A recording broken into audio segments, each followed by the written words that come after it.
Представь, что наш костер вдруг освещает зал, в котором очень старый, очень добрый по натуре чародей всех пригласил на бал.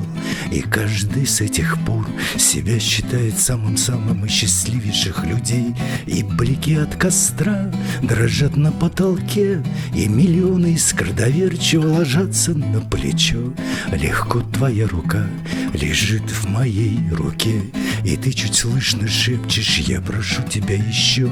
Дирижирует усердно добрый милый чародей и почти неимоверно одаряет, как детей. И твоя рука пылает, и моя рука горит. Это много обещает и о многом говорит. Ты смотришь мне в глаза, и я тебя окружу, и мы с тобой вокруг, и мы с тобой не замечаем никого. Все, что не смог сказать, сейчас тебе скажу. Ведь знаешь, я теперь себя не представляю одного. Кружится все вокруг, и все, что возле нас, нам кажется под стать волшебным, необыкновенным снам. Вершится стрелок круг, и уже близок час, когда придется бить 12 часам. Только ты, я точно знаю, никуда не убежишь. Все равно тебя поймаю, даже если ты решишь.